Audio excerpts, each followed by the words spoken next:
Monsoon की बात करेंगे। ज़्यादा डिटेल में नहीं जाना क्योंकि एग्रीकल्चर वाले बच्चे हैं अपन लोग, ठीक है। ऐसा अपन को कोई ज्योग्राफी तो पढ़नी नहीं है पूरी डिटेल में जाके, आपको मानसून उतना ही पढ़ना है। हालांकि मानसून को पढ़ा जाए डिटेल में तो बहुत बड़ा है और बहुत बारीक और बहुत छोटी छोटी प्रोसेस है इसमें, वो सब चीज़ें आपको अभी समझ में आएंगी नहीं, वो ज्योग्राफी वालों का काम है, उन्हीं को करने दो। आप उतना समझ लो जितना आपके क्वेश्चन आ सकते हैं। IBPS AFO में कभी कभी कुछ क्वेश्चन यहाँ से आ जाते हैं और बाकी के दूसरे एग्रीकल्चर एग्जाम में भी यहाँ से क्वेश्चन आ जाते हैं। देखो मानसून एक्चुअल में पहले तो समझो मानसून होता क्या है। मानसून को अपन अपनी आम भाषा में कहें तो बारिश का मौसम, जो बारिश का मौसम होता है वही मानसून होता है, ठीक है। अगर हम थ्योरेटिकली बात करें तो ये जो मानसून है वो एक अरेबिक भाषा से लिया गया है, एक अरेबिक वर्ड है मौसम। अरेबिक वर्ड क्या है? मौसम, इससे लिया गया है, ठीक है। इस मौसम का मतलब होता है सीजन। तो मानसून एक अरेबियन भाषा का शब्द है मौसम, उसका मतलब होता है सीजन, उसी से लिया है, उसी से बना है मानसून। इस मानसून को अपन एक तरीके से और डिफाइन कर सकते हैं। मानसून को हम रिवर्सल ऑफ विंड भी कहते हैं, कह सकते हैं अपन seasonal reversal of wind over the Indian Ocean. देखो जैसे कि अगर मैं इंडिया का जो नीचे वाला हिस्सा है हमारा, जो जिसका मैप में अगर मैं बनाऊं, ये हमारा नीचे का जो नीचे वाला पार्ट है इंडिया का, क्योंकि ऊपर तो समुद्र नहीं है भाई। देखो मानसून का मतलब बारिश का मौसम। अब बारिश कहाँ से होगी? बारिश तो पानी है, बारिश का मतलब क्या है? पानी। पानी कहाँ से आएगा भाई? बादल बनेंगे तभी बारिश होगी। अब बादल कहाँ से बनेंगे? बादल बनेंगे पानी से। अब वो जो बादल ऊपर बन रहे हैं वो पानी को ऊपर कौन लेकर जाएगा? विंड, हवाएं लेकर जाएंगी, ठीक है। अब जो हवाएं आ रही हैं वो कहाँ से आएंगी? वो आएंगी समुद्र से, क्योंकि पानी सबसे ज़्यादा कहाँ पर है? समुद्र पर ही है, ठीक है। तो इसके ऊपर हमारा जो ऊपर वाला हिस्सा है भारत का, इधर तो देखो चाइना पड़ गया, इधर अपना पाकिस्तान, अफगानिस्तान, ये सारे कंट्रीज आ जाती हैं। ऊपर तो समुद्र है नहीं, समुद्र कहाँ पर है? नीचे। ये जो पूरा एरिया है ये आपका है क्या? Indian ocean. ये पूरा एरिया क्या है आपका? इंडियन ओशियन कहलाता है। ये पूरा समुद्री एरिया है, ठीक है। इसकी दो ब्रांच होती हैं, एक होती है अपनी अरेबियन सी ब्रांच,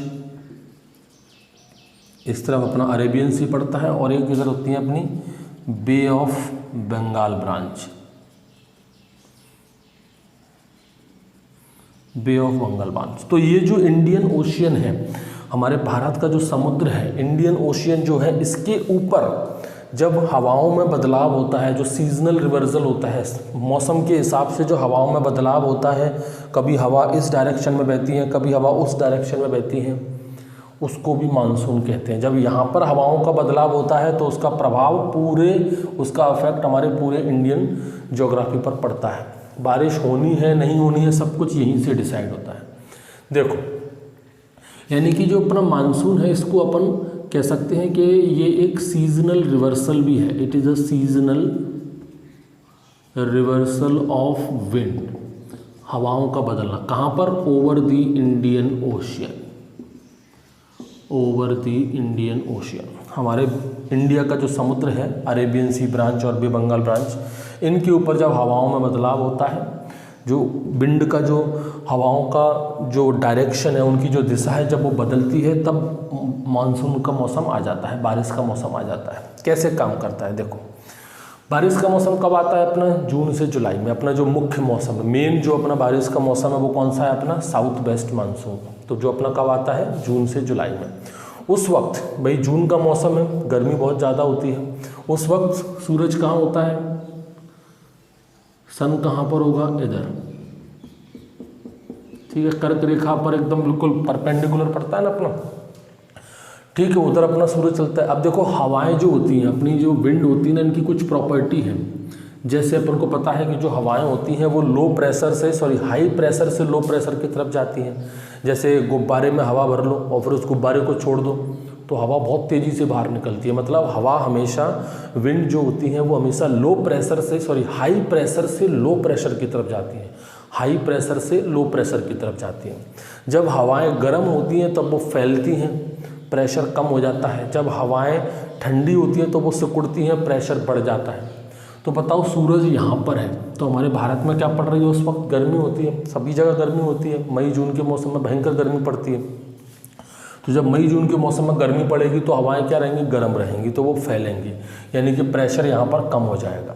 तो जब यहाँ प्रेशर कम हो जाएगा तो उसके कंपैरिजन में हमारे जो इंडियन ओशियन है यहाँ पर प्रेशर बहुत ज़्यादा बढ़ जाता है।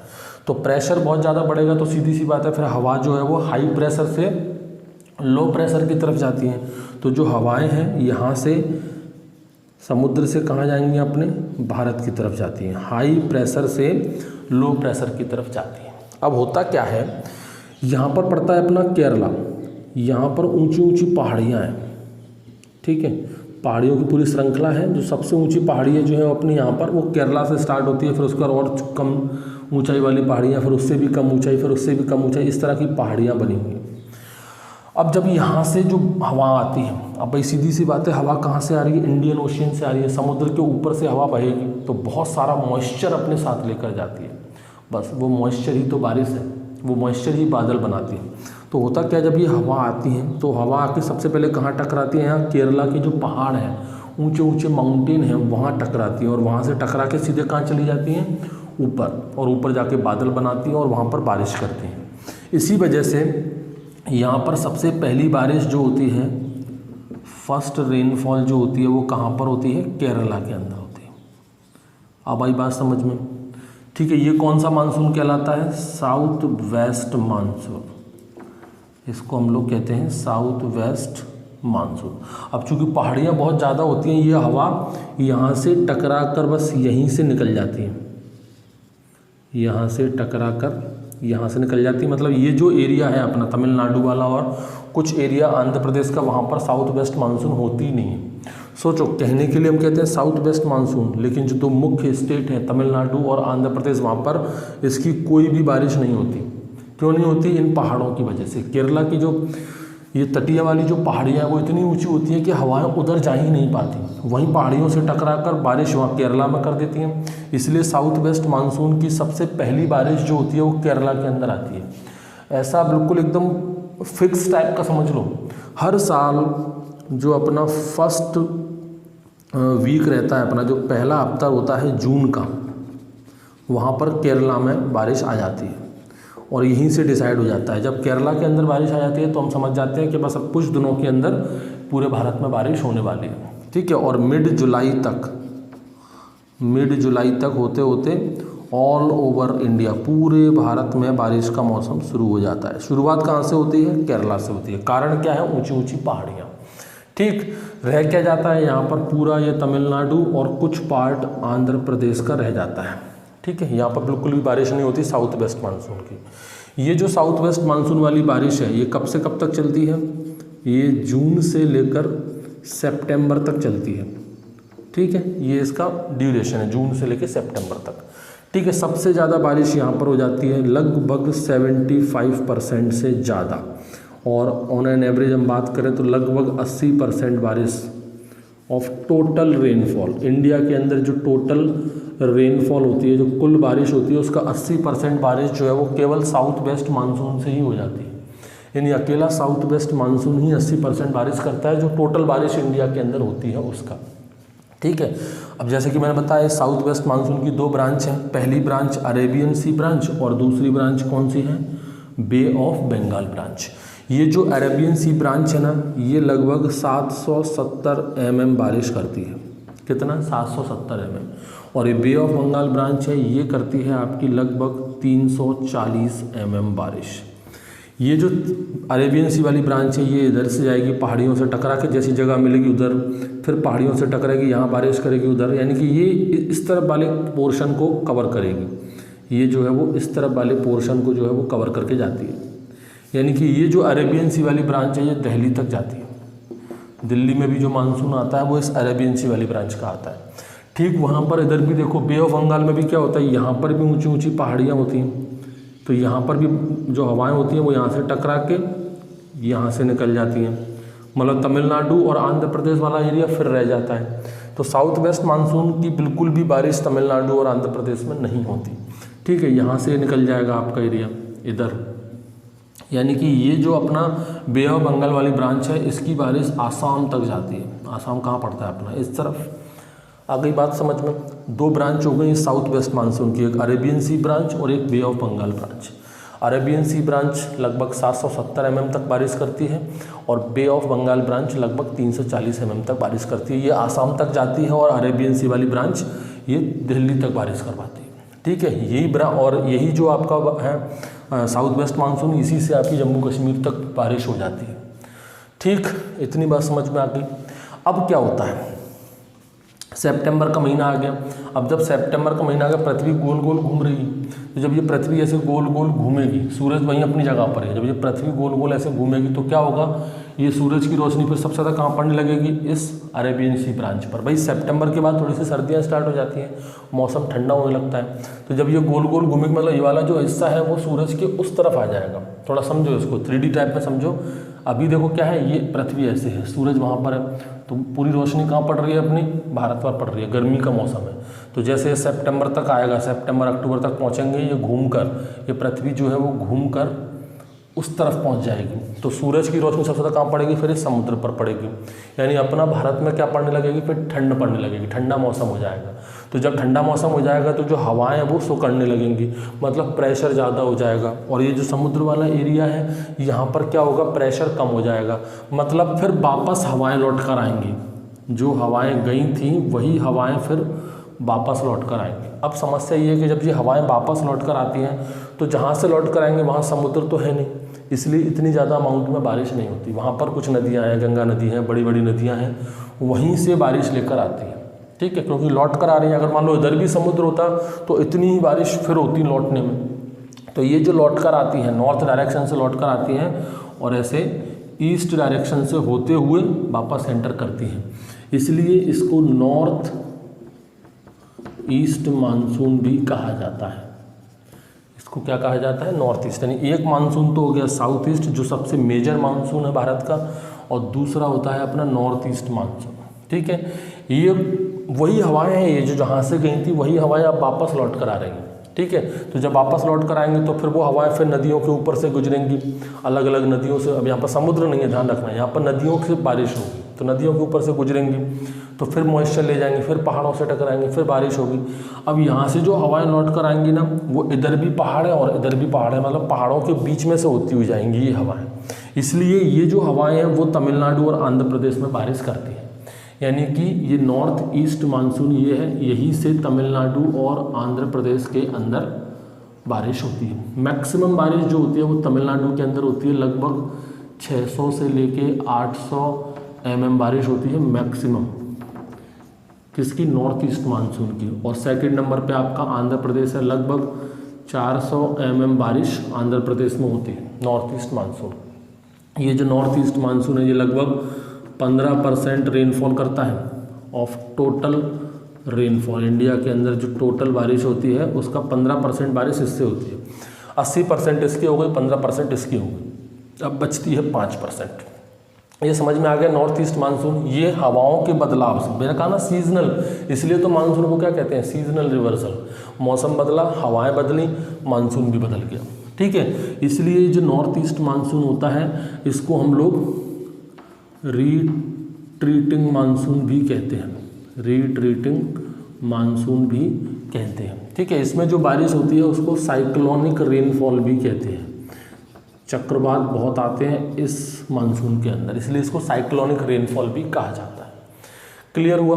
अब देखो क्या होता है, ये वाला जो मानसून है ये अपना चलता है कब तक, अक्टूबर से लेके दिसंबर तक, 2 महीने तक अपना ये मानसून चलता है, अक्टूबर से लेके दिसंबर तक। अब क्या होगा, ये पृथ्वी तो कंटिन्यू घूमती रहेगी, अब आ जाएगी अपनी और ज़्यादा सर्दियों का मौसम आ जाएगा, दिसंबर के बाद सर्दियाँ और बढ़ने लगती हैं। तो दिसंबर से लेके मार्च तक, दिसंबर से लेके मार्च तक, दिसंबर से लेके मार्च, जब ये पृथ्वी पूरी तरह से उधर घूम जाएगी तो ये सूरज जो है गर्मियाँ का बढ़ाएगा अपनी वेस्टर्न कंट्रीज़ में। जब वेस्टर्न कंट्रीज़ में तो वहाँ से भी फिर हवाएं आती हैं, वहाँ पर भी डिस्टर्बेंस होता है, वहाँ से जो हवाएं आती हैं और उससे जो बारिश होती है ना उसको हम लोग कहते हैं वेस्टर्न डिस्टर्बेंस। उसे क्या कहते हैं, वेस्टर्न डिस्टर्बेंस। जो हमारी पश्चिमी जो देश है, हमारे जो वेस्टर्न कंट्रीज़ हैं, जो वेस्टर्न कंट्रीज़ हैं वहाँ से ये हवाएं आती हैं और वहाँ से बारिश होती है। कब? दिसंबर से लेकर मार्च में लगभग 5% बारिश जो है वो यहाँ से हो जाती है। ठीक है, ध्यान रखना ये जो बारिश है इस पर क्वेश्चन आता है। वेस्टर्न डिस्टर्बेंस से मार्च से दिसंबर के महीने में जो बारिश होती है ना, ये बहुत यूज़फुल होती है, ये बहुत अच्छी बारिश मानी जाती है, यूज़फुल बारिश मानी जाती है रबी क्रॉप के लिए, क्योंकि उस वक्त रबी क्रॉप होती है, उन बारिश के लिए बहुत इंपॉर्टेंट बारिश, बहुत अच्छी बारिश मानी जाती है। अगर ये बारिश हो जाए तो पैदावार काफ़ी अच्छी हो जाती है।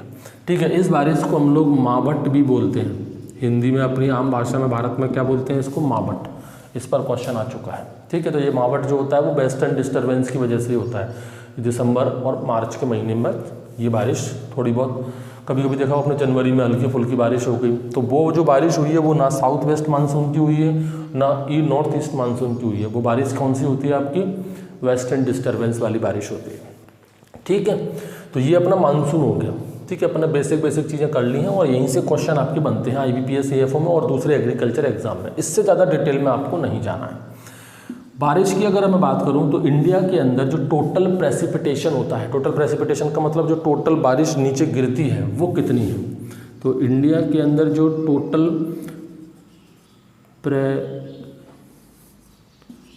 टोटल प्रेसिपिटेशन होता है, ध्यान रखना ये एनुअल है, एक साल में कितना प्रेसिपिटेशन हुआ, मतलब कितनी बारिश हुई, वो कितना होता है? वो होता है 1194 mm। ये आप लोग याद रखना, कितना? 1194 mm। वहीं अगर हम वर्ल्ड की बात करें, वर्ल्ड लेवल की बात करें कि पूरी दुनिया में कितना प्रेसिपिटेशन होता है, तो पूरी दुनिया का प्रेसिपिटेशन है केवल 1000 mm, एवरेज वैल्यू होती है। ठीक है, तो यहाँ पर टोटल एनुअल प्रेसिपिटेशन इंडिया का कितना है? 1100। ये किसका है? इंडिया का है, 1194 mm। वहीं अगर हम वर्ल्ड की बात करें तो वर्ल्ड का कितना है? 1000 mm। ठीक है, वहीं अगर हम क्वांटिटी की बात करें कि भाई जो बारिश हो रही है इंडिया के अंदर, उस बारिश से कितना पानी इंडिया में इकट्ठा होता है, ये भी इम्पोर्टेंट डाटा है। तो टोटल जो वाटर इकट्ठा होता है, जो पूरा पानी जो इकट्ठा होता है आपका इंडिया में फ्रॉम द रेनफॉल, बारिश, भाई ये north south east monsoon, north west monsoon, western disturbance, इन सब से जितनी भी बारिश होती है उससे कितना पानी इंडिया के अंदर इकट्ठा होता है? तो वो पानी होता है अपना 400 million hectare metre. 400 million hectare metre. 400 million hectare metre का मतलब होता है 1 मीटर ऊंचाई तक 400 मिलियन हेक्टेयर में जितना पानी भर जाए उतना बारिश अपने इंडिया के अंदर हो जाती है, 400 मिलियन हेक्टेयर मीटर। ये डाटा आप लोगों को याद रखना है। कुछ और डाटा जैसे कि भारत में टोटल कितने रेनी डे होते हैं, तो हमारे भारत में ऑन एन एवरेज अगर हम बात करें तो 130 रेनी डे होते हैं पर ईयर। हर साल 130 दिन बारिश हो जाती है। रेनी डे क्या होता है भाई? किस दिन को अपन रेनी डे कहेंगे? क्या थोड़ी बहुत बारिश हो गई उसको रेनी डे बोल देंगे? एक दिन में कितनी बारिश होनी चाहिए तब उसे हम रेनी डे कहेंगे। इस पर भी क्वेश्चन आता है। अगर 2.5 mm से ज़्यादा बारिश हो जाए एक दिन में, एक कब की बात हो रही है? एक दिन की। एक 24 घंटे के अंदर अगर 2.5 mm से ज़्यादा बारिश हो जाती है, ध्यान रखना 2.5 mm से ज़्यादा बारिश अगर एक दिन में हो जाए तो उस दिन को हम रेनी डे घोषित कर देते हैं। और ऐसे कितने रेनी डे भारत में होते हैं? लगभग 130 दिन होते हैं ऐसे रेनी डे के।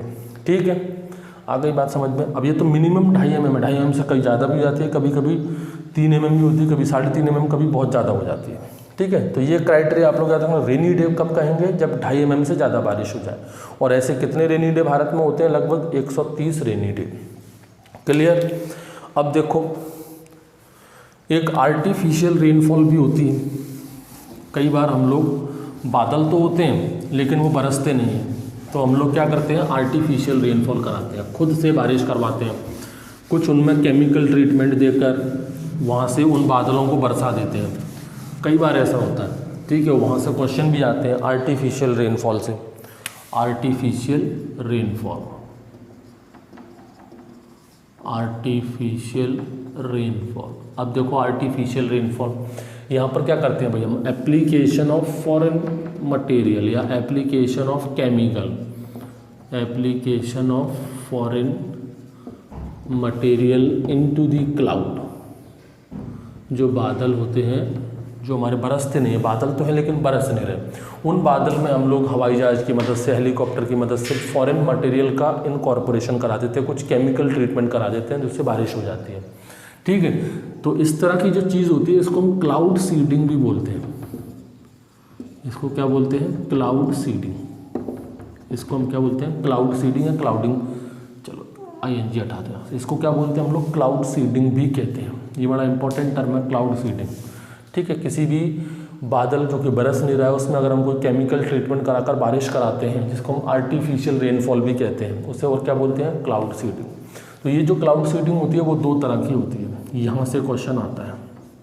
ठीक, एक तो होती है आपकी कोल्ड सीडिंग, या कह सकते हैं आप कोल्ड क्लाउड। ठीक है, इसको सीडिंग भी बोल सकते हो। और एक होती है वार्म सीडिंग या वार्म क्लाउड। यहाँ से क्वेश्चन आते हैं हमेशा, मोस्ट इम्पॉर्टेंट है। यहाँ पर क्या करते हैं अपन, जो कोल्ड क्लाउड होता है, अलग अलग केमिकल का फ़र्क है, आपको बस केमिकल ही याद रखने हैं। जैसे यहाँ पर हम सिल्वर आयोडाइड का यूज़ कर सकते हैं, सिल्वर आयोडाइड, फॉर्मूला क्या होता है? AgI।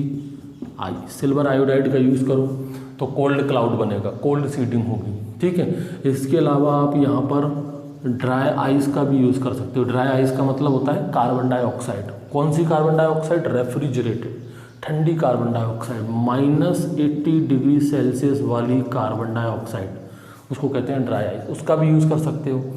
तो क्लाउड सीडिंग में आप सिल्वर आयोडाइड का यूज़ करो या ड्राई आयोडाइड का यूज़ करो। एक होती है वार्म क्लाउड या वार्म सीडिंग, इसमें आप NaCl, जिसको हम क्या बोलते हैं? सोडियम क्लोराइड, इसका यूज़ कर सकते हो।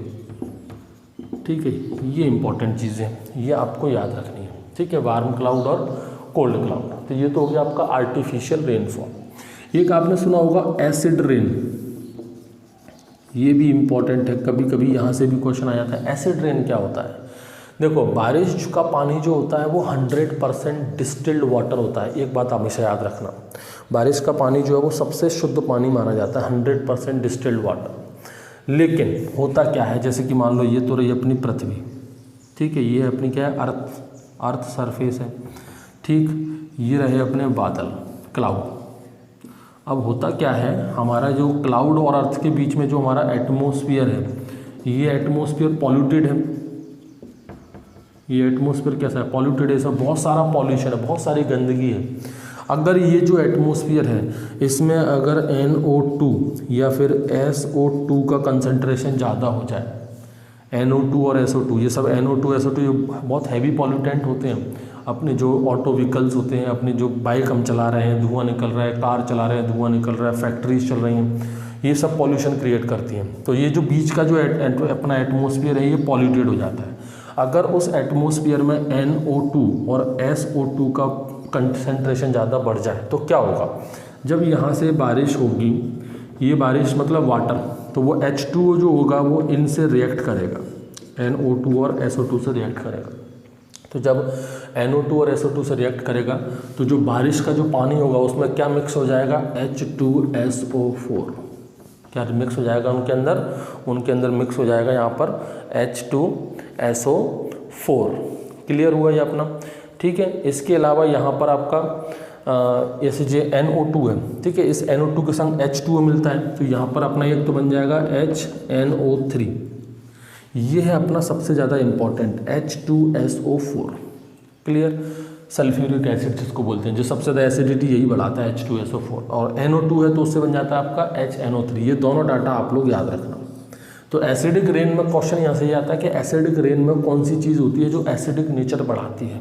तो वो होता है H2SO4 और HNO3। इसका जो pH होता है ना वो 4.5 से भी कम होता है। pH क्या होता है? 4.5 से भी, मतलब इतना एसिडिक होता है। तो बारिश तो शुद्ध होती है, बारिश का पानी तो 100% डिस्टिल्ड वाटर होता है, उसमें कोई दिक्कत नहीं होती। बस हमारे मौसम, हमारा जो एटमॉस्फेयर है उसमें पॉल्यूशन ज़्यादा है, उसकी वजह से एसिडिक रेन हो जाती है। क्लियर? अब कुछ छोटे छोटे डाटा है, जैसे कि रेन है। क्वेश्चन आ जाता है कि भाई जो रेन ड्रॉपलेट होती हैं उनका साइज़ क्या होता है, उस पर क्वेश्चन आ जाता है। उसका साइज़ है 0.5 mm से ज़्यादा और 4 mm तक, 0.5 से लेके 4 mm तक ये डाटा है। ठीक है, जैसे कि ड्रिजल समझते हैं ना आप, फुहार सी पड़ना, फुहार पड़ना, ड्रिजल टाइप का जो होता है, ये होता है 0.5 mm से कम, इनकी ड्रॉपलेट साइज क्या होता है 0.5 mm से कम। एक होता है फॉग, धुंध छा जाना, हम बोलते हैं ना कोहरा छा गया, फॉग। तो जो फॉग होता है वो अपना होता है 1 से लेके 50 माइक्रोन साइज इनका होता है, ठीक। चाहो तो ऐसे लिख लो, कंफ्यूज ना होना, माइक्रोन, ठीक है। फॉग से भी छोटा होता है फिर मिस्ट, ये थिन लेयर होती है फॉग, फॉग से भी पतला होता है मिस्ट। मिस्ट की हम बात करें तो ये 50 से लेकर 150 माइक्रोन तक इनका साइज़ होता है। तो ये कुछ इंपॉर्टेंट पैरामीटर्स हैं। रेन ड्रॉपलेट का साइज़ कितना होता है, ड्रिजल का साइज़ कितना होता है, फॉग के जो ड्रॉपलेट्स होती हैं उनका साइज़ कितना होता है, मिस्ट के ड्रॉपलेट का साइज़ कितना होता है, यहाँ से भी क्वेश्चंस आ जाते हैं। तो ये अपना मानसून कंप्लीट हुआ। एग्रीकल्चर में ये इससे ज़्यादा क्वेश्चन और नहीं बनते, ठीक है। फिर भी आपको डिटेल में पढ़ना हो तो बहुत सारे यूट्यूब चैनल हैं एग्री ज्योग्राफी के। देखो ये बड़ी सच्चाई है, बड़ी कड़वी सच्चाई है, एग्रीकल्चर के यूट्यूब चैनल ना के बराबर हैं, ढेरों बना रखे हैं, लेकिन सब जगह कचड़ा भरा पड़ा है। आपको अगर बायोलॉजी की तैयारी करनी है, आपको अगर बॉटनी की तैयारी करनी है, आपको अगर जूलॉजी की तैयारी करनी है, यूट्यूब पर सर्च करो, इतने क्वालिटी वाले एक से एक चैनल आपको मिल जाएंगे। एग्रीकल्चर का सर्च करो, कोई नहीं मिलता। एक इनिशिएटिव मैं शुरू कर रहा हूँ, कोशिश कर रहा हूँ आप लोगों तक क्वालिटी टीचिंग पहुँचाऊँ, क्वालिटी मटेरियल पहुँचाऊँ, और आप सभी लोगों का मुझे सपोर्ट चाहिए, ठीक।